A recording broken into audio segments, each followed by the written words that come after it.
So remember how I said I was done putting so much freaking effort into betas that wouldn't be in the final game? Yeah, I was being dead serious.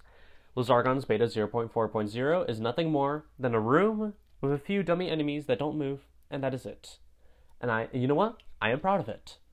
Hello everyone, this is Phoenix Cindy, and I am proud to announce that beta 0.4.0, although not looking like much, is done. Which marks the point where Lizargon's actual mechanics are fully programmed. There might be a few tweaks I have to do in the future, like a few bug fixes and stuff, but the actual mechanics are done, and I'm really excited about that. So first, I should probably explain what even is Lizargon. Lizargon is sort of the passion project I am working on. It is a 2D platformer that has a heavy focus on speed, agility, and momentum. Pretty much how it is that you have, your basic run and jump and wall jump and crawling or whatever, but Lizargon is equipped with a whole bunch of advanced movement mechanics that allow you to gain and maintain really high amounts of speed. So for example, the most notable one is the dive roll, and dive jump, which diving allows you to gain a lot of downward speed. Dive rolling and dive jumping allows you to transform that same downward speed into forward speed. There are lots of mechanics that go into Lizargon. If you want to know all about Lizargon's movement mechanics, I will make a video about those. Or you can read the manual that I made. Yes, Lizargon has a manual. It is temporary. Don't worry, I'm not going to force new players to read it. But it is there until Lizargon is closer to finish, and I actually have, a tutorial area. But for now, Lizargon has its own little manual. It will be in the description, and it will just be there if you want to playtest Lizargon, because I'm sorry, I am not making a tutorial for every single beta. Because I'm not going to. I'm sorry. You want to play early versions of the game, look at the manual. If you want to wait until the game is finished, then wait patiently. Okay, please. I am not making tutorials for every single beta. So beta 0.4.0 adds a few notable changes to Lizargon's movement. Not anything big. I didn't take away any movement mechanics. I didn't add any new ones. Just some notable changes. First notable change is that the collider and materials are controlled by separate controllers. This allows it so that when you're going through multiple states very rapidly, it will be able to fine-tune sort of what collider you are and what physics material, or therefore your friction, that you have. This was mostly done so that you could do a lot of advanced movement really quickly without it bugging out, which was a big problem in beta 0.3.0. Alright, other change. Wind and water currents. I programmed wind and water currents to be completely different. Earlier, they were just a simple, hey, you're in this area, add this force, but it wouldn't work too well. So what it is that now it checks, hey, are you going against the wind? Are you going with the wind? Are you doing a golem's grasp on a wall? Are you stringing? All that stuff. And it puts that into account, so the wind and water currents feel a lot nicer, a lot more fine-tuned, and they actually feel consistent, if that makes sense. Because the old one, you'd go against the wind and it'd feel weak, but you'd go with the wind and feel strong, and a mess. An absolute mess. But now they feel nice. So yippee. Now, the other notable change, swimming. Pretty much, earlier versions of Lizargon, how they worked is that if you enter the water, your speed would be maintained, and you just slowly lose that speed. It made the swimming a lot of fun, and it honestly makes it so that I can add water in specific areas to sort of add sort of a logic puzzle where, oh, you need a lot of speed to enter the water, you need to maintain the speed so you have enough speed to jump out of the water, and etc. However, the way I programmed it earlier is that if you hit a wall, even the teeniest little corner of it, you'd lose all your swimming speed in an instant.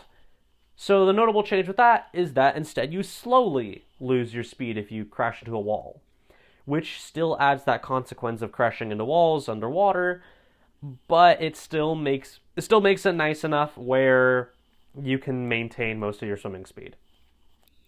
Not the biggest change, but honestly, it feels a lot better.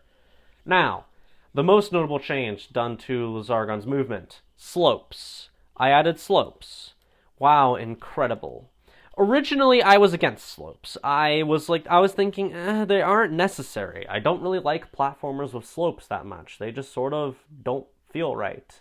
Once again, same problem with the swimming. It's because most people don't do it right, in my opinion. Swimming in platformers can feel absolutely horrid, or it can feel really fun.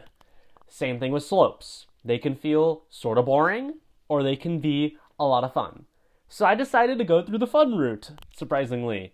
And non-surprisingly, it was probably the more difficult route to go through.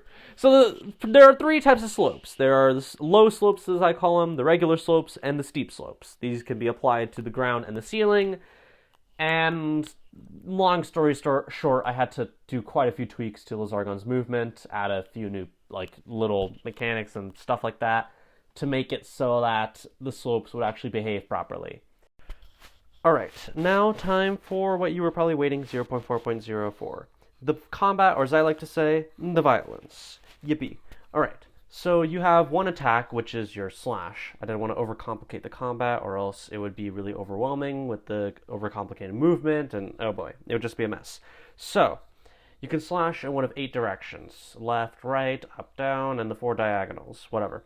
Your slash strength and range directly depend on your speed. The faster you are going, the harder you will hit, and the farther you will be able to hit. Your health. You lose health whenever you get hit by an enemy or a projectile or hazard or whatever. The ways to regenerate health are by checkpoints or by dealing more damage to enemies. These are the only ways to heal in the game. I'm not going to add medkits. I'm not going to add anything like that. I'm not saying that I'm stealing. I'm just saying that I'm inspired. Pretty much, if your slash strength is less than the total health that the enemies have in your area, you will do an underkill. This stops your speed so that you don't crash into the enemies, and it will knock you back a little bit, allowing you to go in for a second or third slash or whatever. Nice. Now, shockwaves. If you are directly pointing your slash at a terrain or a wall or a ground or whatever, you'll be able to do a shockwave. This just creates a shockwave, its size and strength depending on the strength of your slash, with enemies closer to the center taking more damage, and enemies farther away from the center taking less damage. Alright, now for the fun. The overkill. This happens when your slash's strength has more strength than the total health of enemies in the area. Time will slow down, and you will be able to transfer that strength into a different direction to hit more enemies, or into a shockwave.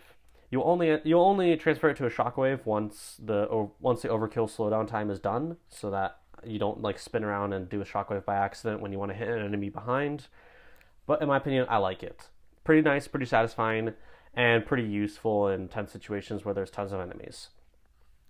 Now, there are 2 sort of different things that can affect your slash.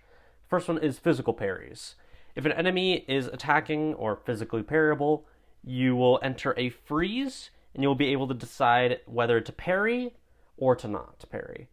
To parry, you just press the slash button again, and you will parry, doubling your strength, doubling your range, but taking away all of your speed. If you don't want to parry, you just wait until that freeze time is over, and you will just continue on as normal. You will only be able to parry if the enemy closest to you is physically parryable. So if there's a line of 3 enemies and there's one enemy that can't be parried and the second one can be parried, you won't get that chance. And then projectile parries. Projectiles can't be seen in the beta 0.4.0 because enemies don't even move, they don't even throw anything. But it is programmed in there. If a projectile is close enough to you when you hit it, and it's the closest thing to you in your area of enemies, it will double your strength, double your range, but you will not lose your speed because it's a projectile. And you will be able just to do all that increased damage as normal. I wouldn't recommend trying to do projectile parry if you're at really low health or whatever, but you know what? Adding in risk-reward systems always makes games nice. So what's up next for Lizargon? Pretty much, from there I am going to do the animation of the playable character. Hopefully it won't take me too long, I don't know, but I have to build the animation controller, do all the animations, and figure out how to do all that. But hopefully it can turn out pretty well. What I'm doing for Lizargon's art is that I am making 3D models for the characters, for the enemies, the bosses, all that stuff. And I will animate them, and then add shaders on top of those to make them look more stylized and more like my art style. So first off, I'm going to animate the playable character, and then after that, I will start working on enemy AI and a few of the enemies. Probably the enemies of the starting area, just so that I can sort of get a feel for how things are going to go. So stay tuned. I will continue posting more devlogs on Lizargon. I'll continue working on my progress, and I might just post a few videos of a few other games I'm playing because I also have a life outside of Lizargon. Alright, goodbye.